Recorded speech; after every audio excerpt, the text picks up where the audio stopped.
Hi everyone, this is Amanda Ellis of amandaellis.co.uk, Facebook page Angelic Celestial Colours, YouTube channel Amanda Ellis 11. Good morning, it's June the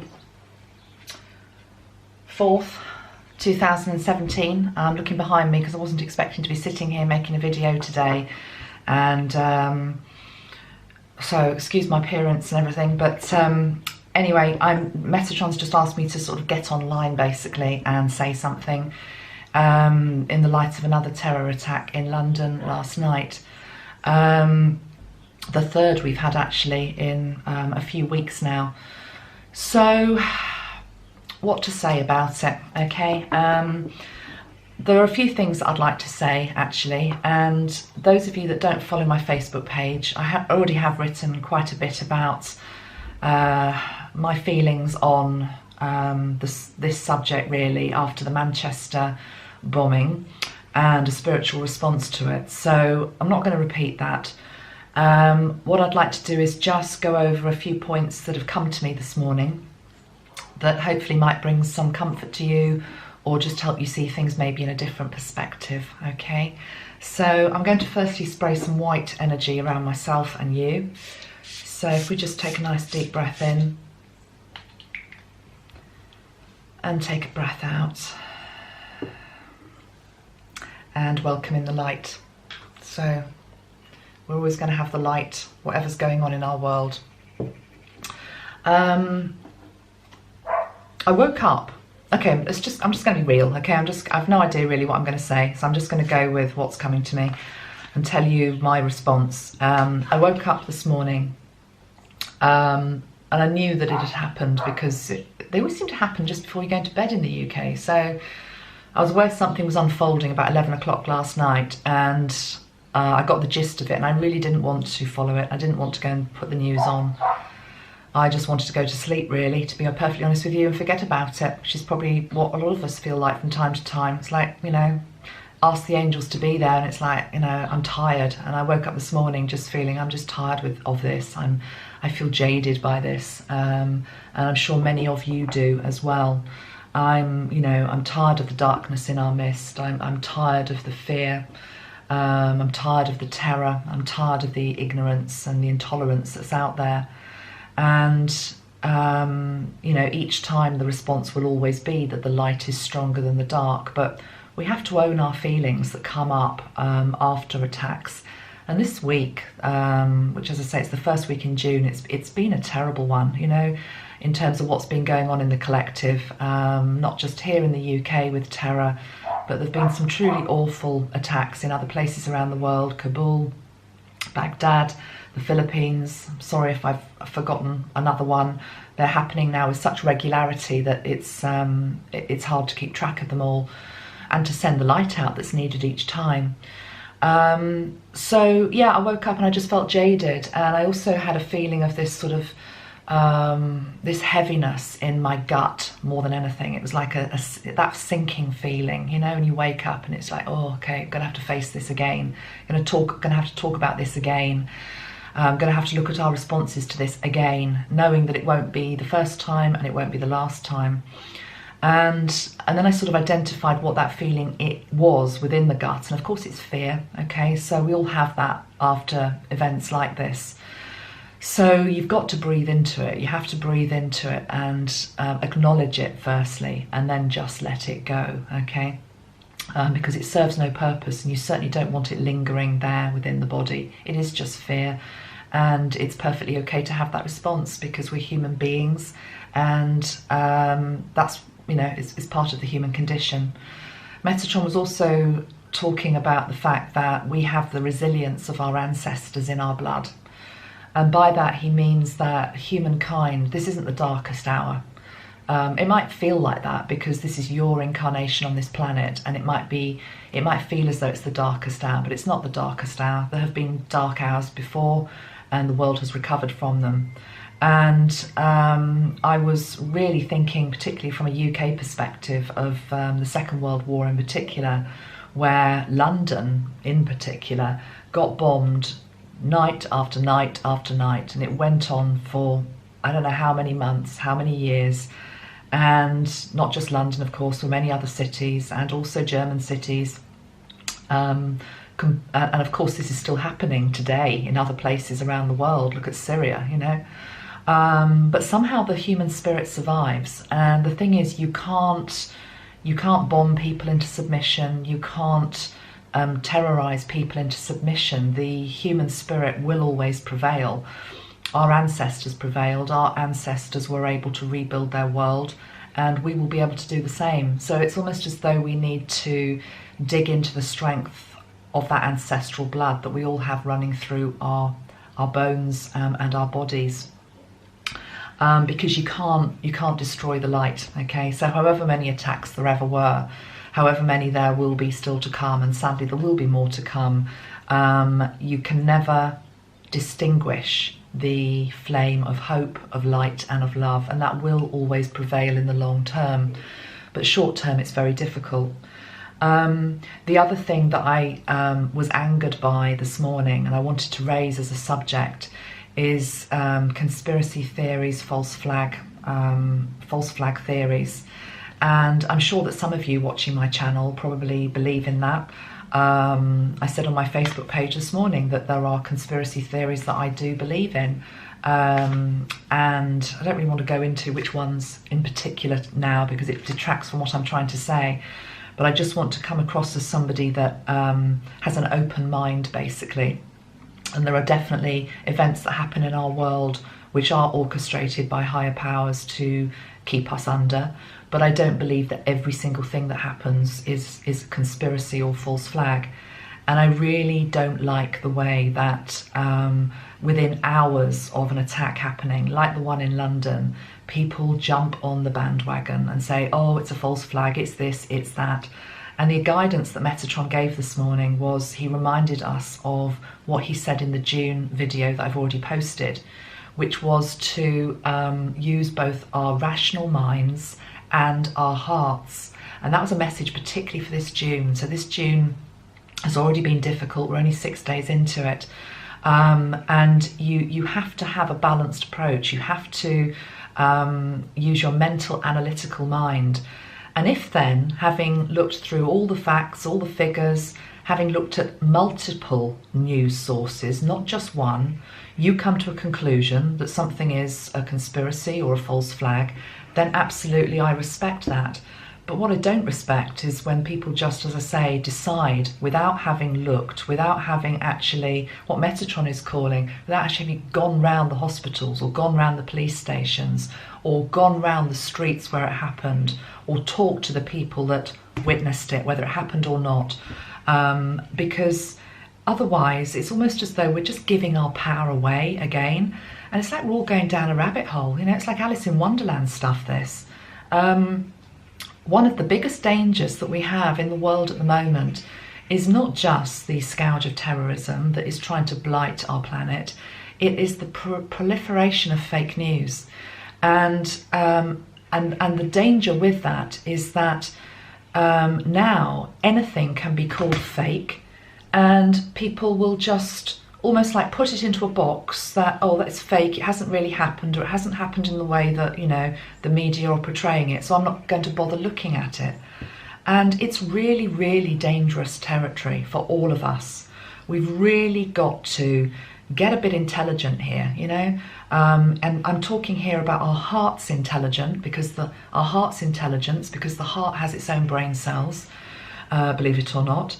And it has a magnetic field around it actually that is much larger than the brain. Okay, so the heart can help you decipher what is fake, what is real.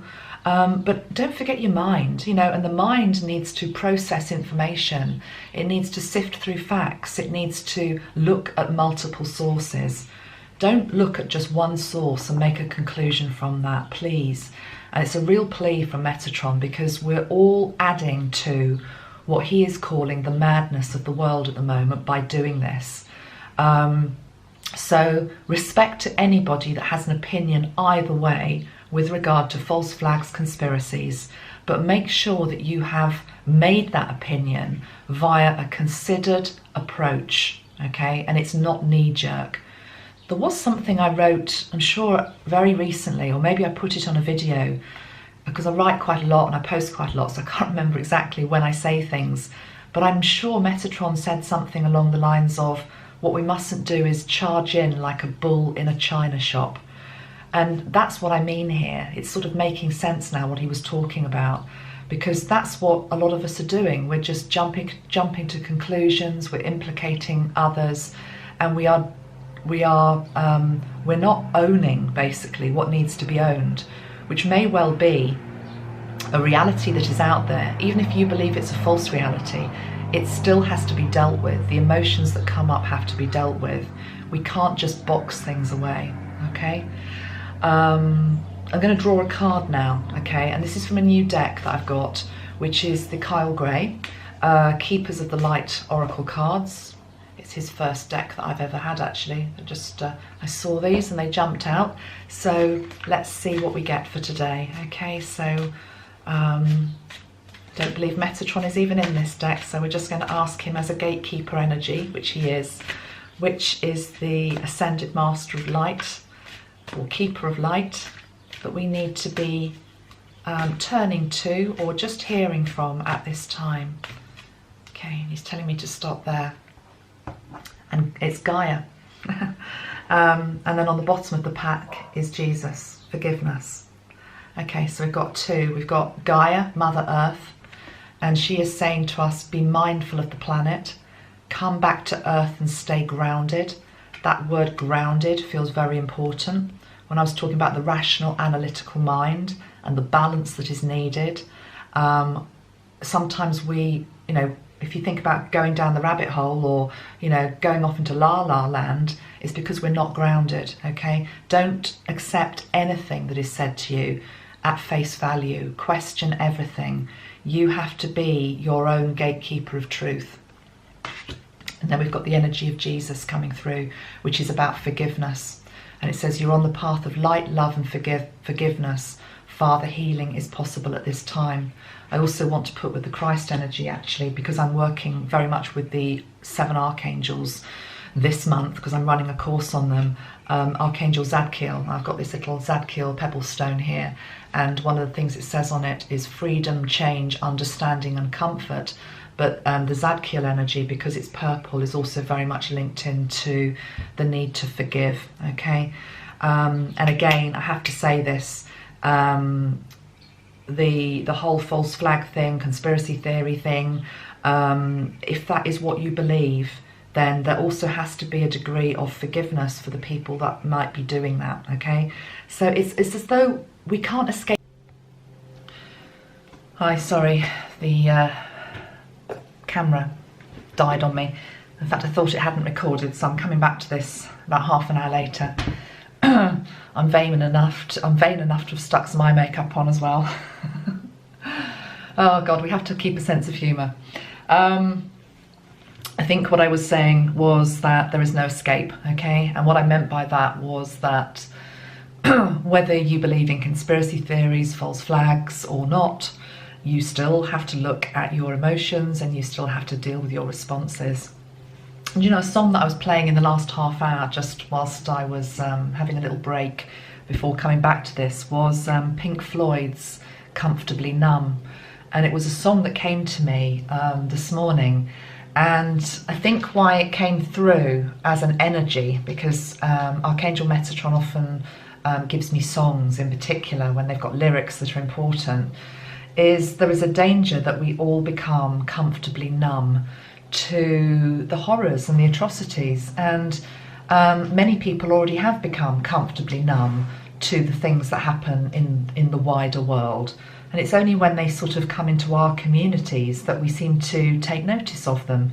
But then if they start to happen with increasing regularity, what happens is you start to become numb to those. What you're actually becoming numb to is the genuine response that needs to arise because you're too frightened to look at it. And one of the things we're too frightened to look at generally here with regard to terror attacks that might prompt them is our anger, our anger. It's so easy to just come out and sort of say love and light, and Of course that's important, of course it is. It's what I completely and utterly talk about all the time. But, you know, we have to be real, and we have to also face our shadow. And that shadow part of ourselves might be really pissed off and angry with the world, or with the people that commit the violence, or with the ideology, or with whatever it is, or with the state of the world. And we have to own that. And on a completely unrelated point the other day, I came across an old photograph of somebody, and it was somebody that had caused me some pain in the past. It goes back quite a long time, this. And I was really shocked at the response that came up from me. And I looked at this photograph and I thought, I really hate you. And straight away I thought, oh, I can't say that. I can't feel that. How awful. And I thought, no, own it. That was a genuine response to what I was looking at with this person, which was, I hate you. And it's only by doing that, by actually being brave enough to look at that stuff, that A, you're going to be able to find an inner peace within you, and then B, you're going to try to make sense of what's going on around you as well, and bring peace into the world. So don't be scared of the darkness. Don't be scared of this shadow that's coming up at the moment. Don't be scared of your feelings around it. And I just feel as though Metatron is saying we need to use all of our senses, all of our faculties to get us through this time. And we need to be embracing our shadow and our light to make sense of the shadow and light that is in our world, okay? I'm going to spray the hope energy now, okay?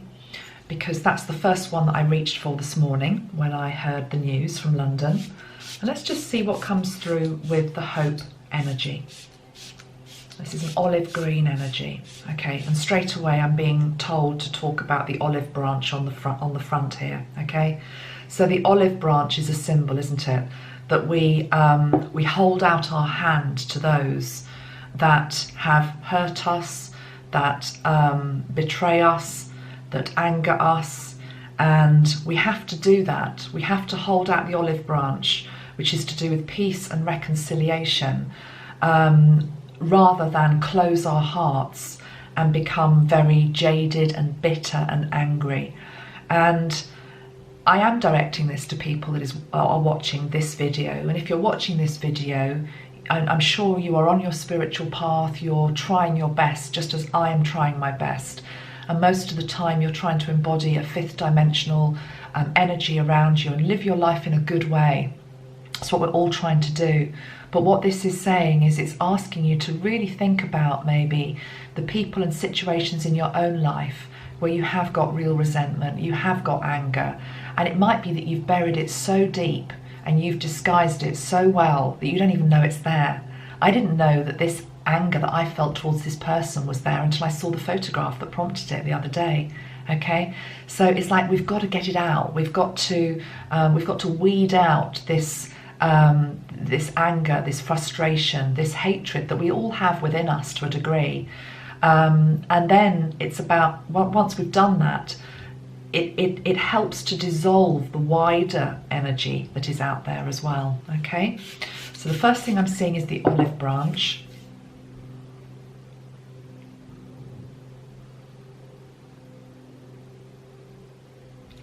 And now I'm being told to talk about the balm of olive oil itself. There's something to do with anointment. And Metatron is reminding me, it's actually one of the really important points I wanted to cover today and I'd forgotten to talk about. He's mentioning the anointment, and I'm doing this because often that's what happens, isn't it, when you are, I was brought up as a Christian, so when you're baptised, or it's when you're baptised actually, they touch you here, don't they, with holy water or holy oil. What I feel is happening, what Metatron is saying is happening at the moment in our world, is that we are all personally going through initiation. There's a big initiation going on with all of us. I've talked about this a bit before, but there's also something that comes out from our response to what is happening collectively, okay? So this is a test, basically. This is a test This is an initiation.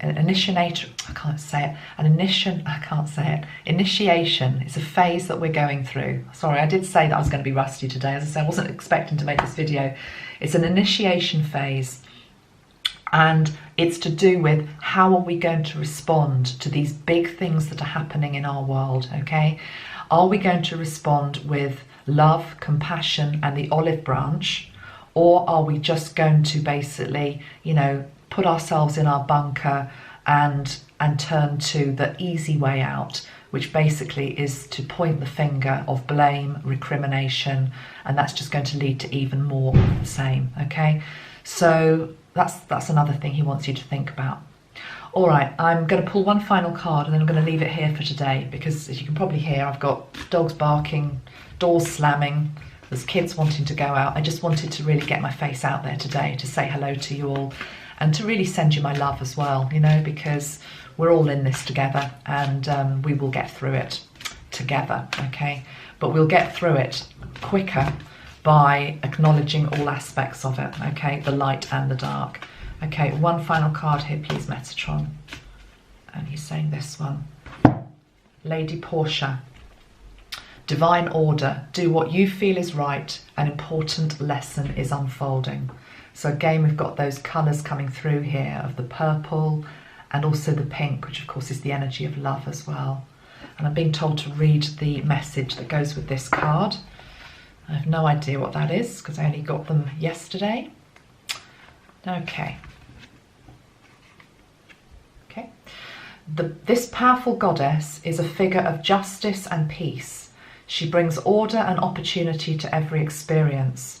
As a lord of karma, she also regulates the law of cause and effect. She helps us recognize the impact of our judgments, choices, and actions on ourself and the world. She is the twin flame of Saint Germain, so is strongly connected to the violet flame energy. Together, these twin flames can work as overseers of legal situations, and justice is an energy that's about honouring everyone involved rather than punishing bad behaviour. Lady Portia helps us to do what is right morally and spiritually.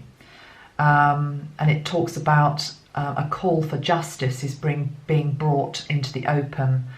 And obviously is talking here about the laws of karma. I didn't realise she was the twin flame of Saint Germain. So we are really in the realm of all this purple energy. I brought Zadkiel in earlier. We've now got her and we've got the Saint Germain energy.